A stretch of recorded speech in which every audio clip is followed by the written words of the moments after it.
festas juninas já se foram, no Brasil temos as tradições também de festas, né, durante o mês de julho, mas independentemente desses eventos que ocorrem no período do inverno, nós temos por trás de tudo isso muita história, muita caipirice, e é justamente sobre essa figura, o caipira, que significa o cortador de mato, que nós vamos conversar hoje aqui no Câmara Entrevista. Temos o prazer de receber o nosso querido professor da USC, da Universidade do Sagrado Coração de Bauru, que é o professor Antônio Walter Ribeiro de Barros. Muito obrigado pela sua presença aqui hoje. Obrigado.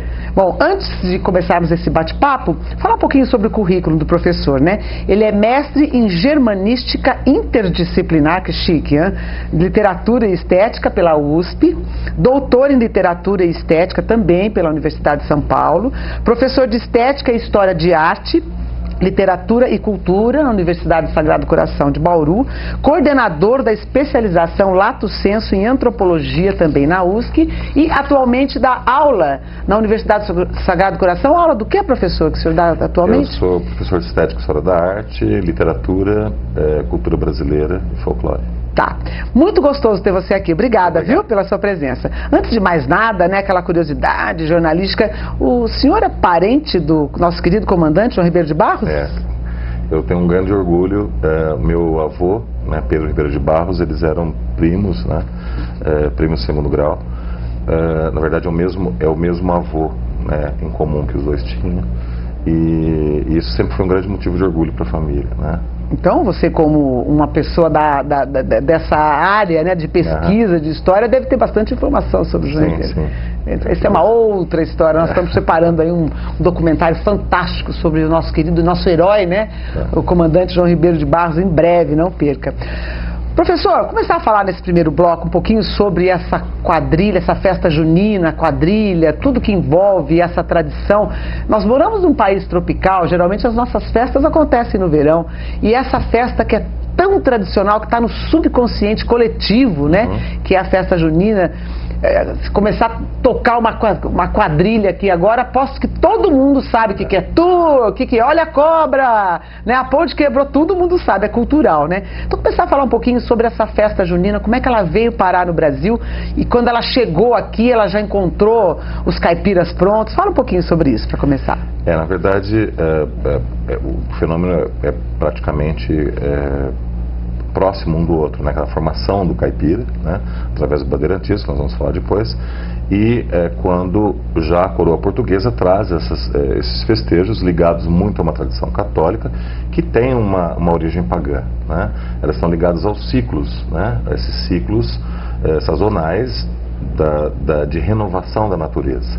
Então isso era muito importante tanto para as comunidades pagãs que num processo de aculturação transformaram isso numa celebração cristã, dessa caracterização do homem na terra, né, da fertilização da terra. O que era antes a grande mãe fertilizada, né, nos povos pagãos, se transforma na bênção de Deus presente na terra.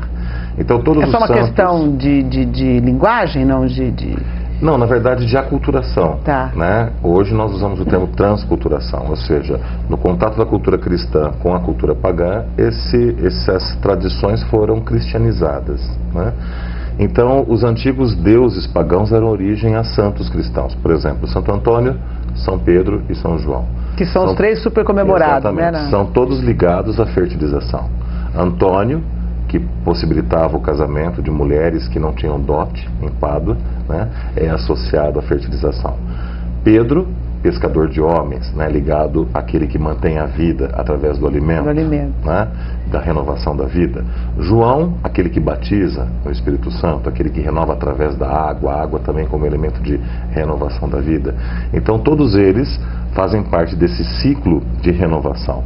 E é muito interessante porque assim como nós temos o vinho quente aqui na Europa, eles têm também no inverno o vinho quente, ou seja, determinadas frutas, determinados alimentos são ligados a essa concepção da transformação, transmutação da vida e renovação da vida. Ou seja, a uva, quando ela é macerada, ela é fermentada, né, e se transforma em vinho, ou seja, a morte dá origem à vida. Então isso que sempre era celebrado. O fogo, por exemplo, a fogueira de São João, ele está associado à renovação da vida e não à destruição. Então isso é muito importante para esse homem rural que caracterizava o primeiro habitante do Brasil. Quer dizer, mas aí acabou que essa festa acabou se tornando uma festa caipira mesmo, né? Exatamente. Poucas pessoas sabem que tem origem portuguesa essa festa, né? Que foi trazida dos europeus, Exato. né? E como que o caipira assimila isso quando essa tradição portuguesa chega no Na nosso verdade, país? isso não é uma coisa só do nosso caipira aqui em São Paulo. Você pode, obviamente, nós sabemos que no Nordeste isso é muito forte, né? Porque existem certos termos, Tânia, por exemplo, a cultura caipira, nós vamos falar daqui a pouco, ela é muito associada à cultura sertaneja, né? A palavra sertão quer dizer uma terra desabitada, uma terra de difícil acesso, inexplorada, que você precisa de muita coragem para enfrentar. Então, a característica do sertão é essa. Todo o interior do Brasil era considerado um grande sertão. Quem explorou e quem descobriu o Brasil realmente foram os paulistas. Então, essa cultura sertaneja está associada a outras culturas regionais. Por exemplo, no Nordeste, a cultura nordestina também é sertaneja. Aliás, é a cultura sertaneja por excelência, quando nós falamos sertanejo. Só que nós, de uma forma não tão específica, também chamamos o caipira de um tipo sertanejo. Existe um caipira sertanejo, né? Assim como a palavra caboclo, né? O caboclo também, dessa mistura do português com o índio, é esse habitante rústico, né, que vive no mato, etc. No Brasil, hoje, antropologicamente falando, existe um tipo caboclo característico, forte, ligado absolutamente a uma cultura dos antepassados indígenas, que é a cultura amazônica. Essa, por excelência, é a cultura caboclo. Mas eu posso dizer que o gaúcho tem um gaúcho caboclo, que tem um paulista caboclo, entendeu? Que depois nós vamos até caracterizar esses tipos do caipira, né? Tem o colono, tem o capiau em Minas Gerais. Exatamente, existem vários termos. No Nordeste, né? matuto. Esses são termos que são termos regionais. No caso das festas juninas, então elas davam absolutamente a caracterização desta cultura, né? Porque a cultura caipira, ela surgirá do bandeirantismo, quando esse bandeirante se sedentariza, ou seja, uma das características principais da cultura bandeirante é o nomadismo. Ele era um nômade, ele se deslocava no espaço. A partir do momento que ele consegue riqueza, ele vai se sedentarizar. O grande bandeirante... Fica lá chupando paia na rede? Não é bem assim.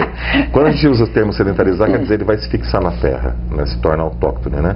Quer dizer, das antigas comunidades autóctones são aquelas que eram fixadas na terra. Na verdade, ele se sedentariza. Os grandes bandeirantes se transformam em grandes fazendeiros, né? Que deram origem às cidades mais tradicionais do estado, como no caso Jaú. Jaú é bem tradicionalista nesse sentido, né, professor? Tradicional. Porque essa nossa região, Tânia, era considerada a boca do sertão. Você tem uma colonização grande, você tem uma habitação grande nessa região do Vale do Paraíba, do Vale do Ribeira, a região próxima a São Paulo e litoral. Toda essa região centro-oeste do estado era um sertão. É só você observar bem a idade das cidades, né? Quer dizer... São antigas, né? 100 e poucos anos. Então, mas no caso... Então, 100 e poucos anos é muito pouco. Se a gente for observar perto né, de uma cidade como Itu, como Sorocaba, como Itapetininga, no próprio Jaú.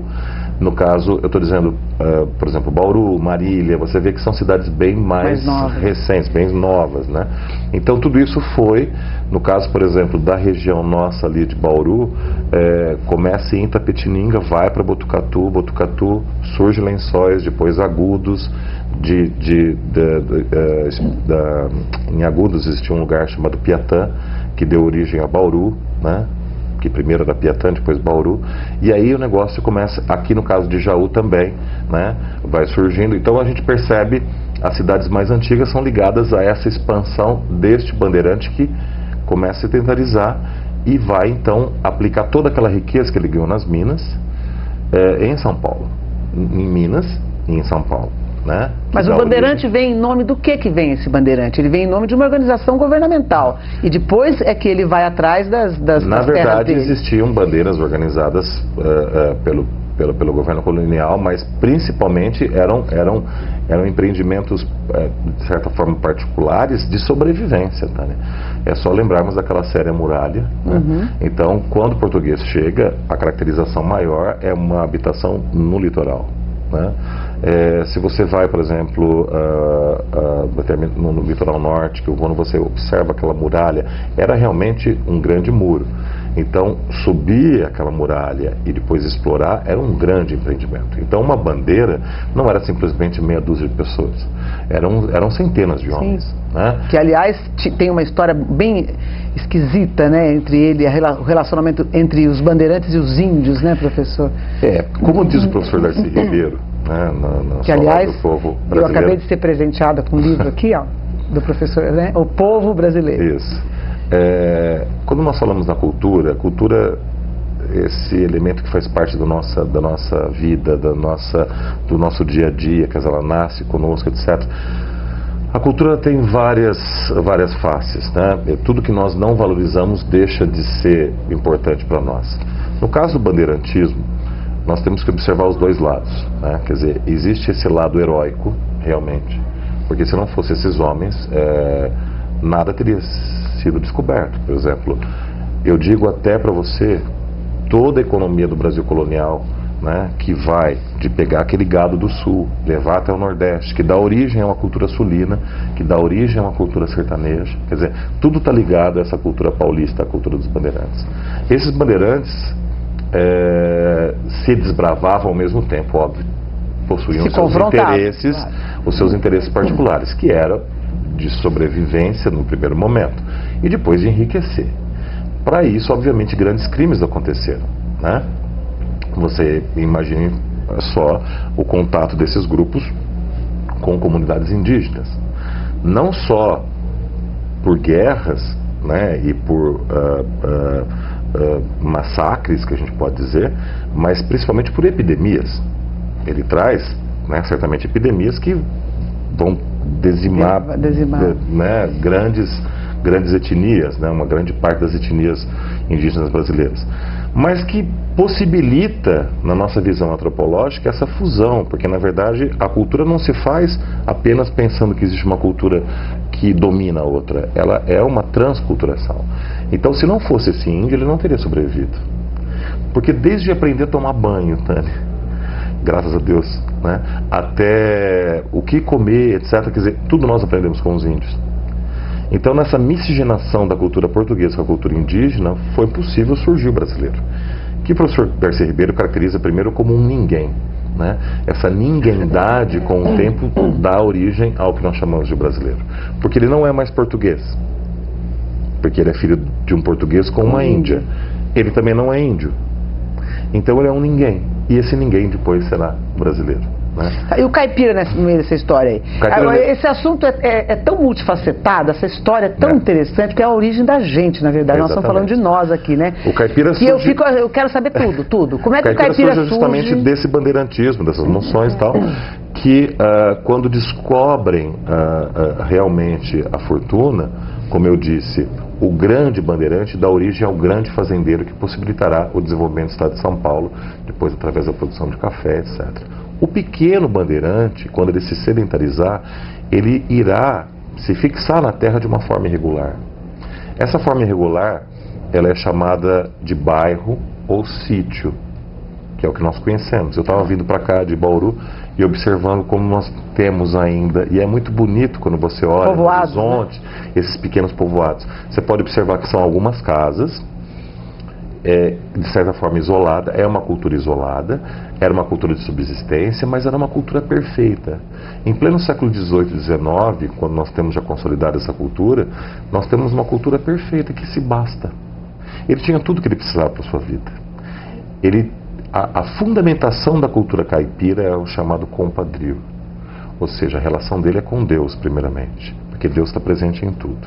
Não existe uma diferenciação entre o que é sagrado e o que é profano, tudo é sagrado. Então a vida dele com o compadre dele, esse compadrio surge aí, é algo estabelecido com Deus. Você já deve ter visto, na nossa região, muito característico isso em cidades pequenas, que ainda um compadre chama outro de senhor, ou senhor, né? Às vezes ele é mais novo, ou é um irmão, uma pessoa mais nova, e eles têm um respeito muito grande, porque não é uma relação mais de sangue, é uma relação com Deus, né? Então você, sendo minha comadre, se você precisar assistir uma galinha e eu tenho um porco, tal, então a gente troca. Ai, que delícia! Entendeu? Um ajuda o outro. Vou construir a minha casa, aquela casa de taipa, né? Que era característica, que toda a cultura caipira surge a partir da cultura indígena. O fogão, por exemplo, você tinha o cupinzeiro, o forno, por exemplo, o forno caipira, ele tem origem naquele cupinzeiro que o índio já usava. O fogão também, a forma de organizar. Depois o tropeiro, né, vai aperfeiçoar isso daí.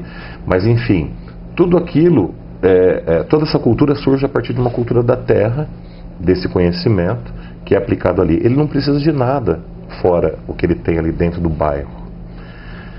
Nós não possuíamos ainda nos centros urbanos essa palavra bairro. Hoje nós associamos à periferia das cidades. Mas antes era associado a essas pequenas comunidades que nós chamamos de sítio hoje. Tá? Professor, a gente começa, ele voa. Vamos voltar então à questão das festas juninas, da quadrilha. O que significa a quadrilha? Qual que é assim, quando você pega, quando alguém vai cantar a quadrilha, existe um padrão, né?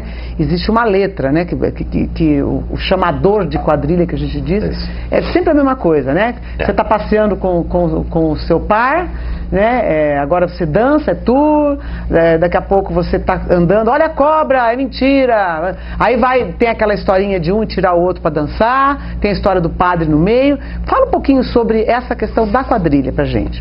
A quadrilha, ela vem para o Brasil com essa aristocratização da cultura nacional, né? As comemorações sazonais, elas já existiam. É que junto das cortes europeias você já tinha determinadas celebrações que têm origem medieval. A cultura, não dá para você dizer que uma é melhor que a outra. Eu não posso dizer que a cultura erudita é melhor que a cultura popular, que é melhor que o folclore. O que é o folclore, Tânia? O folclore é a cultura popular transformada em norma pela tradição. É aquilo que é a minha identidade. Até a cultura de massa hoje, Tânia, é importante, porque não dá pra gente se desvencilhar dela. Então, na verdade, tudo se forma a cultura. Um amálgama. Para você entender, por exemplo, na Idade Média, quando na Guerra dos 100 Anos entre França e Inglaterra, existia uma prática, uma dança circular, que é ligada a esses ciclos que eu falei da terra, da celebração da Grande Mãe, que sai da Inglaterra, chamado Country Dance, e vai para a França, chamando, a partir daquele momento, de Contredanse. Como a aristocracia francesa estabelecia todo o padrão cultural das cortes europeias, essa contradança, chamada também de quadrilha, encerrava os bailes da corte. Quando a família real vem para o Brasil, ela traz essa contradança. E você sabe que o que se falava na corte era o francês. É por isso que a quadrilha ainda, todos os comandos são em francês. Balancê, tour, olha que bacana, né? Essa é a história. Então o que acontece? Como a cultura é algo dinâmico, ela vai se fazendo, né? Não é uma coisa estagnada, a observação das classes populares dessas celebrações faz com que exista uma adaptação dessa celebração da corte nas comunidades, nas pequenas comunidades, e dá origem à quadrilha. Então, na verdade, algo que surgiu como uma cultura popular volta a ser popular no Brasil. Ela foi aristocratizada, ela virou uma cultura erudita e ela voltou a ser popular no Brasil. Então, isso é muito interessante. Muito bacana, né? Muito legal. E ficou mesmo no imaginário do povo brasileiro, né? Se começar a cantar uma quadrilha aqui, eu sei dançar, você sabe, eu também sei. Eu sei dançar, tranquilinho, não vou passar o menor vexame. A questão da vestimenta, essa coisa xadrez, que aliás às vezes me irrita um pouco quando novelas, o teatro, o cinema vai caracterizar o caipira, na minha opinião, eles forçam um pouco a barra, né? Chega no limite você acaba não entendendo o que os caras estão falando. Essa caracterização da roupa xadrez, da camisa xadrez, do chapéu de palha, fala um pouquinho sobre a vestimenta, assim, né? Ela é uma adaptação? Rapidamente, a gente tem que entender que a figura do caipira, ela é muito mal compreendida até hoje, né? Passa por Monteiro Lobato isso? Exatamente, é isso que eu ia falar. Monteiro Lobato, eu te amo, mas me desculpa. Não podemos demonizar a figura de Monteiro Lobato. Na verdade, ele é fruto de uma cultura, né, tendo uma origem chamada nobreza da terra, dessa aristocracia paulista, das famílias tradicionais de sua origem. A visão que existia do final do século XIX para o século XX é que este elemento que hoje nós valorizamos, que é o caipira, era um elemento atrasado dentro dessa visão positivista de um progresso. Então, se eu olhasse, por exemplo, uma comunidade caipira estagnada no tempo, mas que se satisfazia, que se autossustentava, dentro de uma visão de mercado, isso estaria absolutamente obsoleto.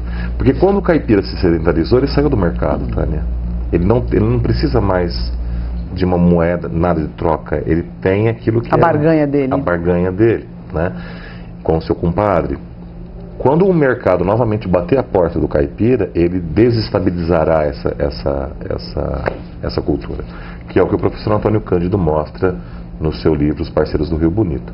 E existe uma sobrevivência da cultura caipira hoje, mas não mais a cultura caipira original. Algumas comunidades se mantêm ainda muito próxima dessa cultura original. Mas a partir do momento que a mulher dele quer comprar uma máquina de lavar, ou uma TV, ou um rádio, ele precisa de um excedente na produção. Porque aquela produção era de autossubsistência, né? Com esse excedente da produção, ele precisa justamente vender esse produto para poder comprar o outro produto. E aí ele vai descaracterizando a sua cultura. Até acontecer esse absurdo de hoje, que você vê grandes extensões de terra que fazem parte de conglomerados, etc., que antigamente eram pequenas porções dessa cultura caipira, ou seja, o êxodo rural. Então, essa seria até a minha próxima questão. Com esse grande êxodo rural, que é uma coisa que não parou ainda, né? Continua. O êxodo rural é uma coisa, principalmente agora, em épocas de internet, em épocas de globalização. Nós corremos o risco dessa tradição da festa junina, da festa caipira, acabar, ou está havendo uma urbanização? Porque a gente vê hoje festinha junina até em república de estudantes, né?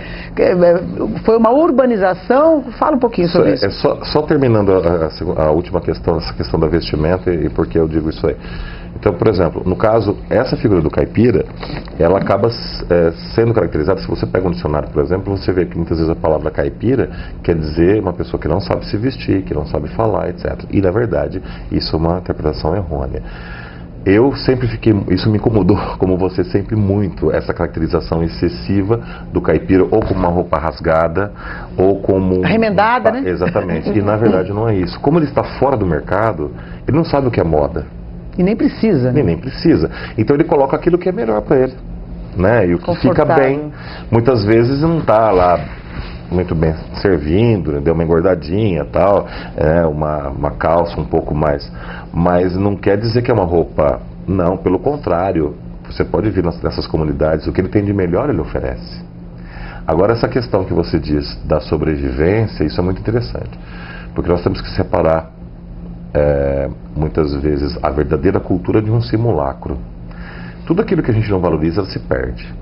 Por isso que nós temos que batalhar hoje nas nossas cidades. Por exemplo, na nossa universidade, nós já há alguns anos procuramos fazer aquela celebração específica, claro que não de uma forma original, mas de tentar resgatar o valor da festa junina.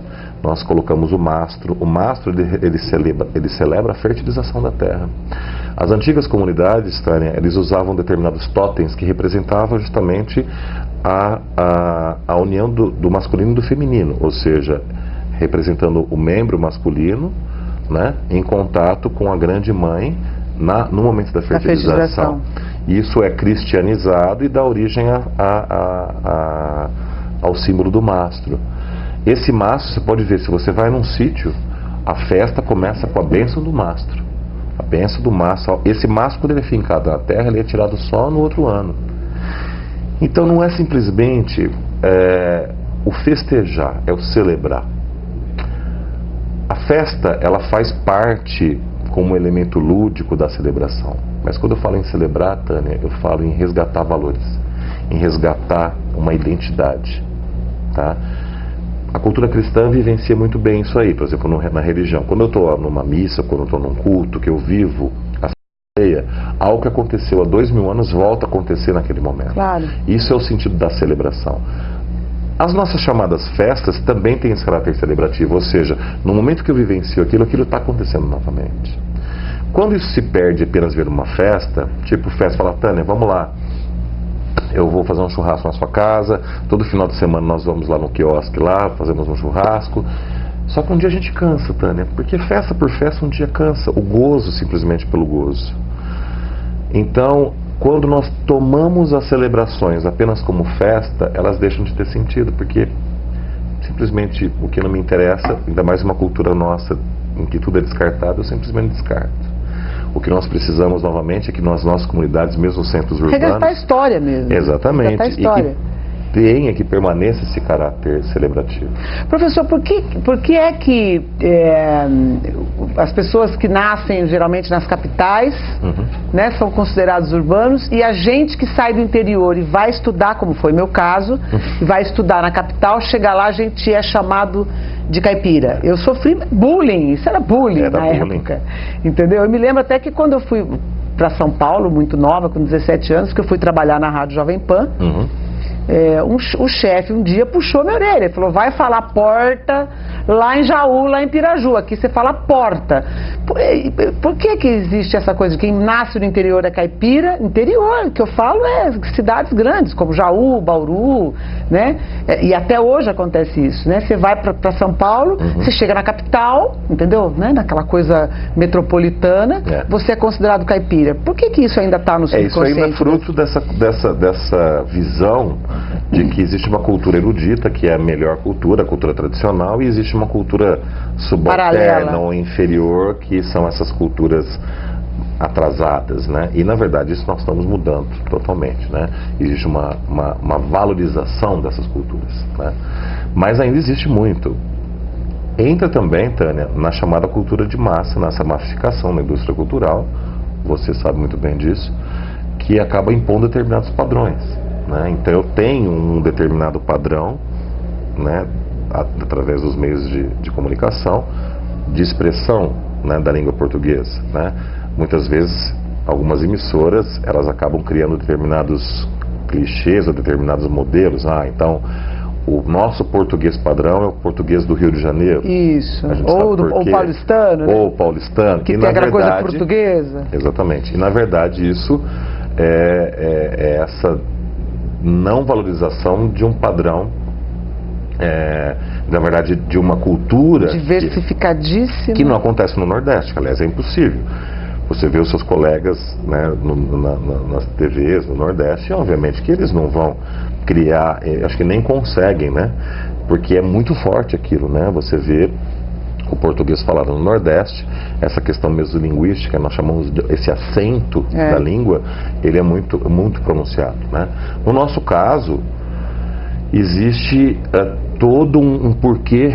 Primeiro, um elemento histórico, como esse caipira, ele se desloca desses centros urbanos, dessa vida que ele tinha na chamada Paulistânia, que é essa região onde vivia a cultura caipira, de deslocamento no espaço, e se sedentariza, ele sai fora e ele não acompanha algo que é muito natural em qualquer idioma, que é, eu não gosto de falar um desenvolvimento, né, num sentido positivista, mas é um percurso linguístico. Quer dizer, toda língua, ela passa por um percurso, por uma transformação.